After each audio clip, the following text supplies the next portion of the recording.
Olha, com autorização do ministro Alexandre de Moraes, mais um grupo de senadores visitou o ex-ministro e ex-secretário Anderson Torres na manhã deste domingo em Brasília. Reportagem de Luciana Verdolim.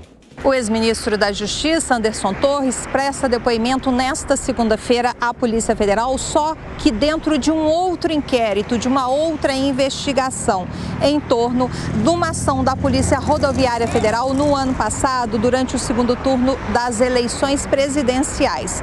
A denúncia é de que a Polícia Rodoviária Federal teria feito blitz para evitar, para impedir, dificultar a chegada de eleitores do então candidato Luiz Inácio Lula da Silva à presidência da República. Na época, o Ministério da Justiça negou as denúncias, a Polícia Rodoviária Federal também. Mas, diante do inquérito, a expectativa agora é pelo depoimento de Anderson Torres, que está ainda preso há quase 4 meses num batalhão da Polícia Militar aqui em Brasília, num outro inquérito envolvendo as ações do dia último 8 de janeiro.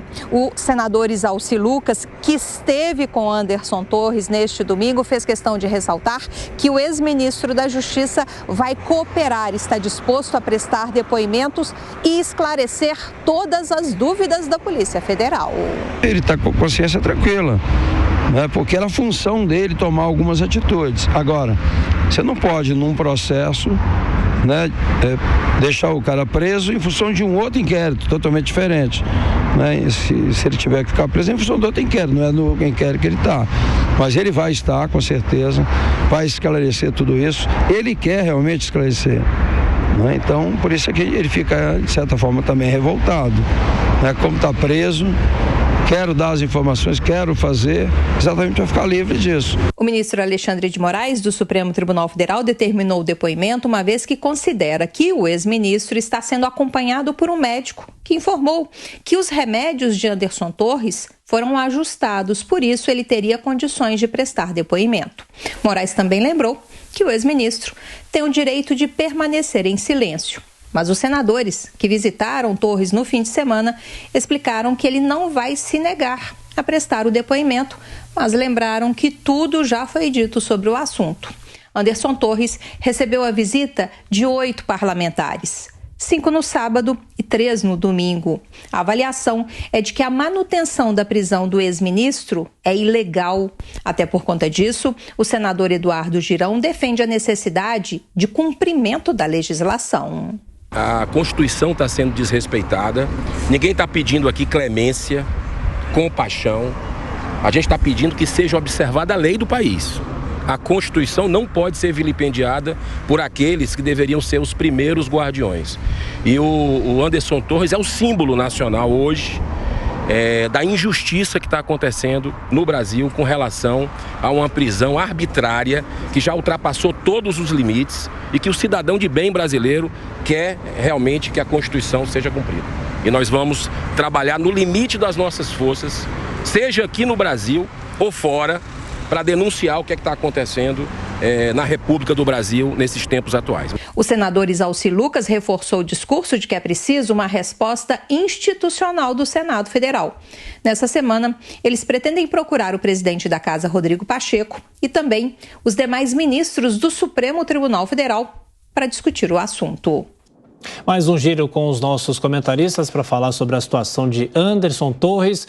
Luiz Felipe Dávila, é injustiça, não é injustiça? Ele deve continuar preso, não deve?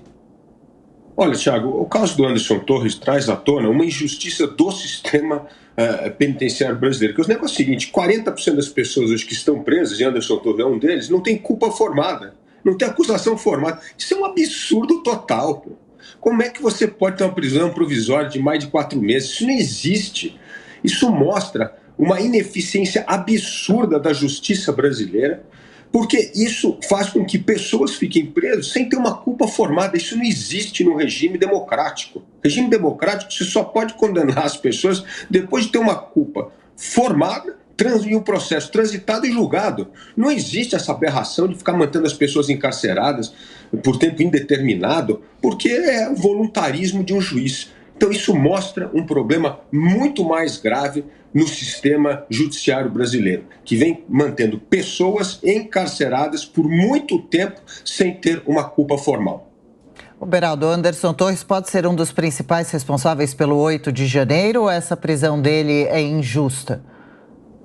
Adriana, ele até pode ser. Agora, é preciso que haja uma investigação, é preciso que essa investigação traga provas contundentes de que ele foi responsável pela tentativa de um golpe de Estado, que não se dá a partir de um papel, se dá a partir de um ato concreto, com apoio armado, para que você consiga depor o poder constituído e voltar ali com uma nova estrutura de poder. Quer dizer, estão banalizando o que é um golpe de Estado, e se a gente olhar para o que aconteceu com Hugo Chávez na Venezuela, Fidel Castro em Cuba e outros países, esses sim, que tiveram golpe de Estado para dar à esquerda o espaço do poder, aquilo foi golpe. Agora, aqui no Brasil, esses elementos essenciais de um golpe de Estado, na minha interpretação, pelo que já vi até agora, isso não está presente. Agora, esse caso do Anderson Torres nos dá um retrato do Brasil atual. A gente tem no noticiário do dia o Anderson Torres preso e temos o Sérgio Cabral comemorando número de inscritos no Instagram, passeando na praia e tomando água de coco. Nós temos o general Gonçalves Dias, que estava ali flagrado em imagens, que não tomou qualquer medida para conter as invasões que aconteceram, sobretudo no prédio do Palácio do Planalto. Ele está aí solto, não foi submetido ao mesmo rigor que Anderson Torres está sendo submetido. E esses dois pesos e duas medidas da justiça brasileira, que a gente se acostumou a ver, isso é uma demonstração de como a nossa justiça está corroída. E a justiça corroída desanima o povo brasileiro. A população assiste a isso sem acreditar na justiça. E aí, o que você pode esperar de uma população que não vê na justiça um órgão, uma instituição que responde pelo equilíbrio das forças, o equilíbrio entre as pessoas num país? Ficamos numa situação muito difícil.